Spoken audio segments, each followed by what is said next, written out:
and inequality were not properly addressed during the CODESA negotiations. He's also lamented the fact that there were not enough experts involved to guide the transition talks way back in 1991.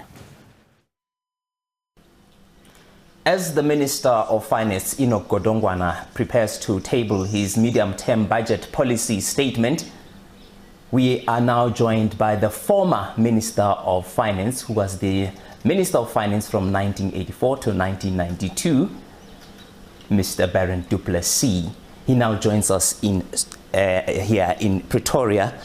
Mr. du Plessis, thank you very much for availing yourself and for welcoming us in your home.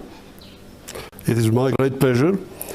It is the first interview in 30 years because I believe that once you leave politics, you leave it to the experts. Absolutely. Those who are there, and I never participated, but thank you very much. I look forward to our discussion. You served under President P.W. Botha, then President P.W. Botha. You were appointed initially as the Deputy Minister of Foreign Affairs and later Finance Minister. Just tell us about your experience as the Finance Minister then and some of the challenges that you were facing in the economy. Well, I can tell you this with great conviction, that in my 8 years as Minister of Finance, I never had a shortage of excitement. Because in 1984, I inherited an economy that was rather overheated at that time. And it was terribly necessary that we curtail the rapid growth in the money supply, the rising inflation, and we had to take rather strict measures eventually to do that.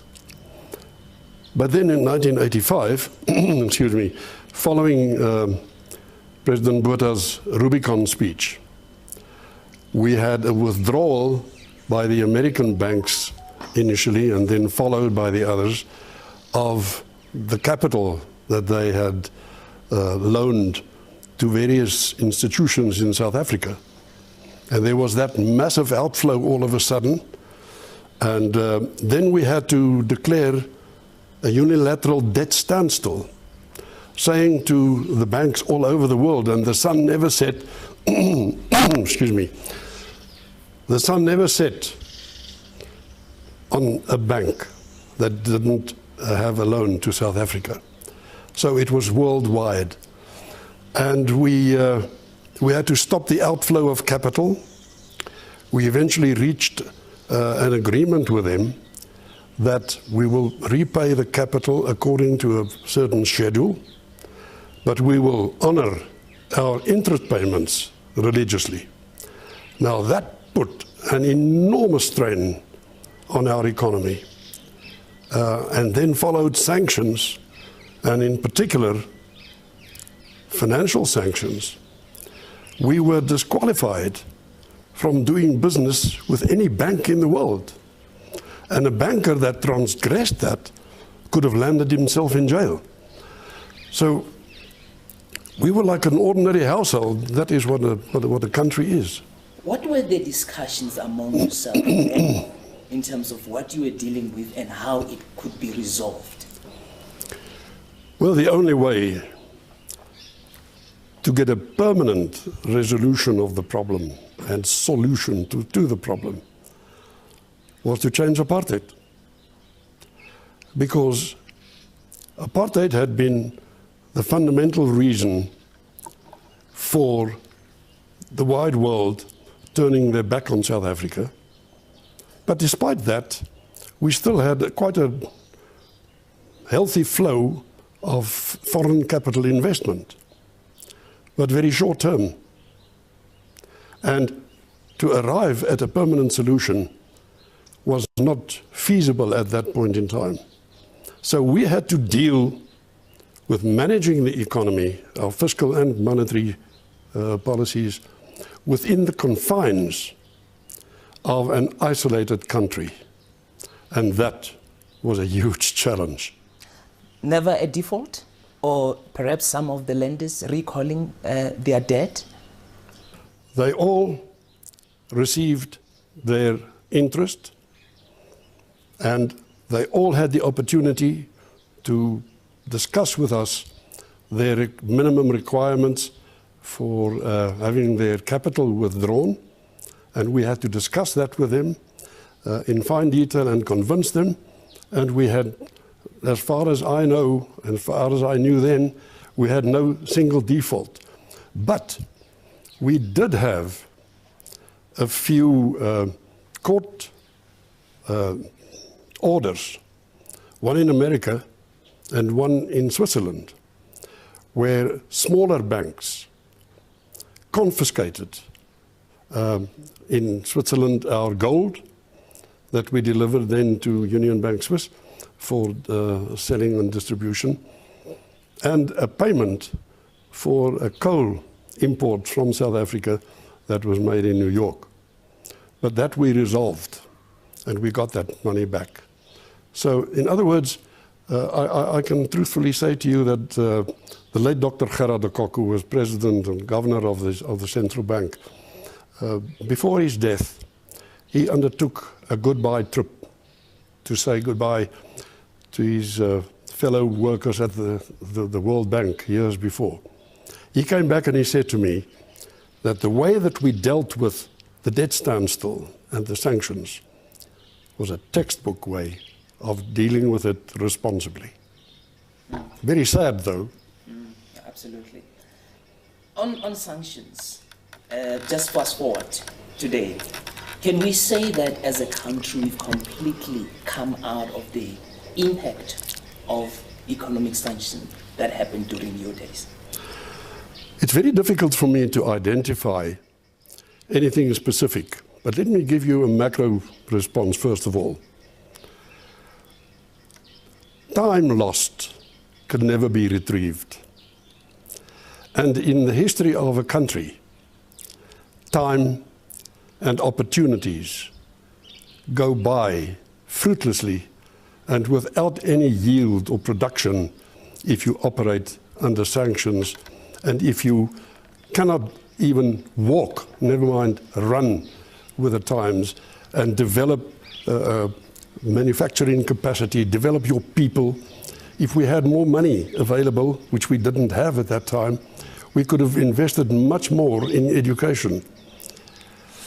I presented to Mrs. Margaret Thatcher, who invited me at one stage, a plan which we had developed in the Treasury to massively put funds into the black areas for education, roads, schools, clinics. But all those plans went out of the window when we landed in sanctions and the debt standstill. So those opportunities are lost forever. So today we have serious challenges with education. If you look at the budget, Department of Education is the biggest recipient of the fiscus. But then that on its own cannot address education problems. Is that part of the legacy? Yes and no. It's difficult to be exact in a response to that. For the wonderful time of 10 months, I was Minister of Education and Training, serving the interests of all the black children outside of the homelands. It was such a rewarding time for me. And I was astounded to find out that as long back as 1950,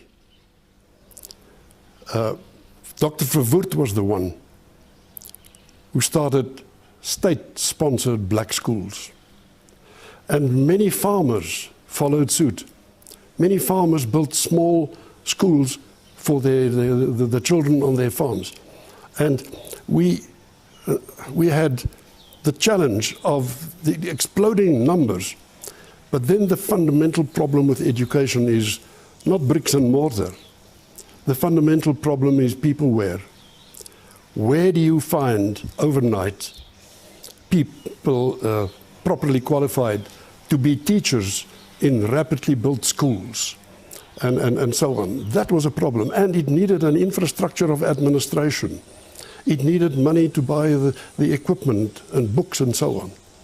So the scars from those decades and centuries that black people did not get education into subjects that will equip them to participate in a modern economy, those scars will be with South Africa and many other developing countries for centuries to come. In 1991, during the CODESA negotiations, you warned that unless at the time you accelerate economic activity, as a country, we will never be able to deal with the problem or crisis of unemployment.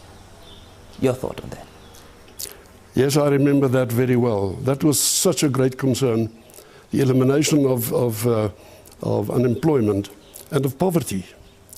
And it's all relative between countries and relative inside the country as well.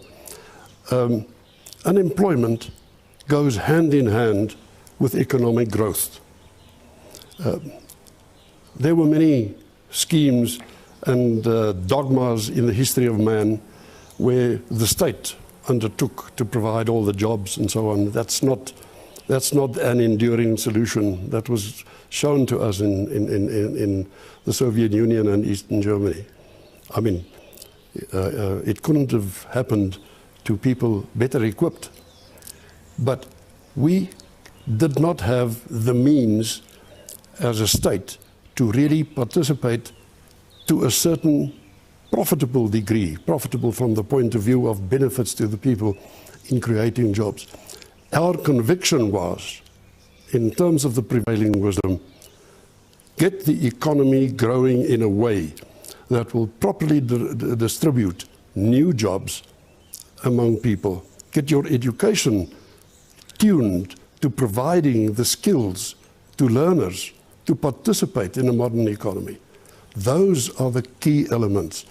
And the period that I was there for 8 years, it was so devastating to experience our inadequate resources to do just that. We knew what we had to do, but we were shackled. How? The sanctions, the lack of economic growth, the lack of enough taxes, the effect of the having been cut off from capital. I mean, South Africa, more than 200 years before, borrowed money for the first railroad in the Cape. And you are fully familiar with the question of your deficit before borrowing, and that it must be capital that you borrow. In other words, you must leave something enduring for posterity. Then you have the moral right to borrow money to do that, because they will in future pay the interest, but they will have the benefits. And we did not have access to money. So in other words, we had to shrink our budgets, shrink our economy in order to survive. But one would argue that schools in white areas were well equipped, they had resources, they were doing very well. Black schools were, you know, at the receiving end of all those cuts. Exactly. But you know, white education had been around for a century or more than a century. Even during the Voortrekker exit from the Cape, they had their schooling. They taught children from the Bible, and there were books written in Afrikaans.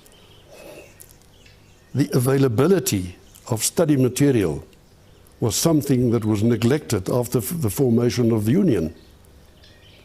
It was neglected. And I repeat what I said earlier. It's only in 1950 that Dr. Verwoerd started, when he was the minister, when he started state schools for blacks. And that was acknowledgement of a huge backlog. It is so sad. lack of educational material, that's one of the points you're raising. We're still seeing it to today, that schools do not have adequate resources. In fact, some people, when they are frustrated with the current government in terms of resources and service delivery, you'd hear them saying it was even better during and before 1994, this was working, that was better, and look at what's happening now. What's your thought on that? I mean, when I read your speech, I realize, for example, unemployment, these challenges have always been with us. It's just that they got more visible and out there after 1994. But we've always had these problems. Yes, indeed. And we had the backlogs in education as well. In the 10 months that I was in that ministry, I really was overwhelmed by the enormous need and the lack of facilities, the lack of material, and it's a matter of the sophistication of a language. We didn't have any dictionaries from English to Xhosa and English to Zulu and vice versa, and some of the other languages. That was not available. So we had to fight the backlog, and we had to close the gap. And if you analyze the figures of the budgets, you will note that the growth in the black education budget was substantially higher than the growth in the white education budget. Yes, you can say that it had already been developed to a certain stage with the facilities there. But the movement of the population, the urbanization of the blacks to the urban areas, and the demands of the thousands of children that joined the schools, that was a very difficult situation to provide the required, to finance it in the first place, but to provide all the elements that are necessary to have an efficient and productive school.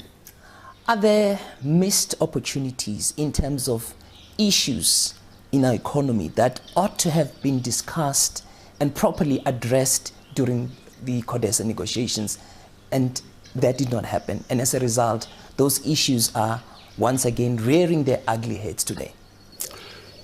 Well, I was only there during CODESA 1. After that, I became an observer, and I certainly cannot claim to be an expert as far as the history was concerned. But I can tell you that that I would have loved to see a much greater emphasis on the requirements for a future properly growing economy and distributing its yields evenly among the population, but concentrated on those who had the greatest need for it. And I'm afraid that, to my best knowledge, there were no economists in the negotiation teams, certainly not from the side of the then government, as far as I know. And they were available. So in other words, I believe that there should have been a greater emphasis on the economy and the requirements for a growing economy featuring in the Constitution. The Minister of Finance will be presenting his medium-term budget policy statement. Anything that you'd like to see happening? Let me first of all wish him the very best, because he certainly has a mammoth task.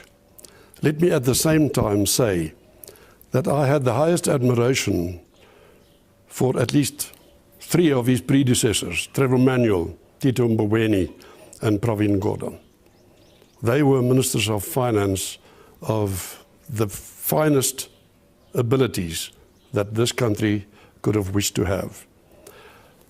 Mr. Godongwana's problems at this time is that he's facing a medium-term budget with a huge debt problem in South Africa, and with the problem of dysfunctional state-owned enterprises not yielding good services conducive to economic growth.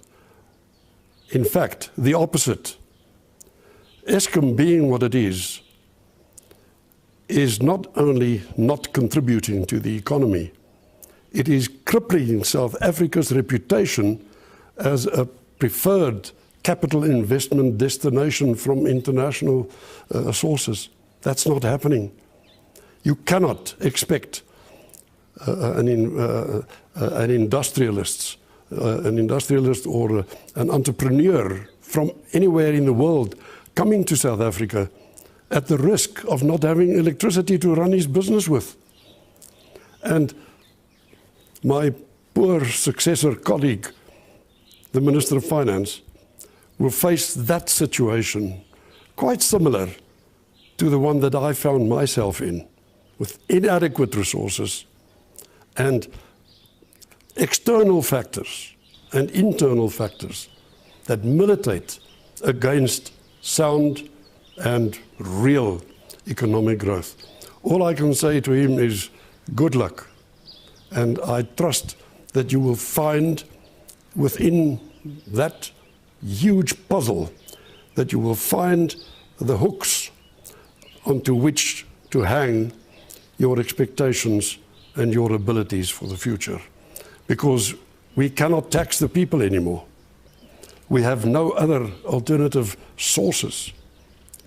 I'm sorry for him. I know I said it's my last question, but on Eskom, which you've raised, what do you think went wrong there?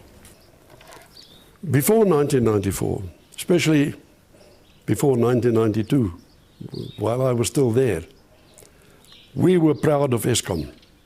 Their finances were in order. They didn't have any international problem to raise capital for any new ventures. It was recognized worldwide as one of the best organized and managed power generation corporations in the world, supporting economic growth actively.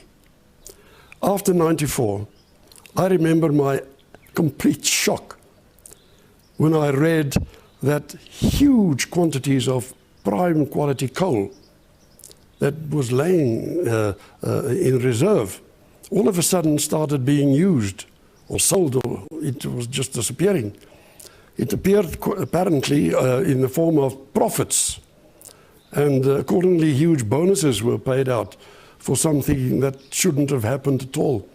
But let me tell you, my sincere opinion, without being too harsh in my criticism, is that if there is one example of the mess that follows if you destroy the institutional values and the institutional memory built up over decades by replacing skilled people, experienced people, with unqualified, inexperienced cadres, purely on political considerations.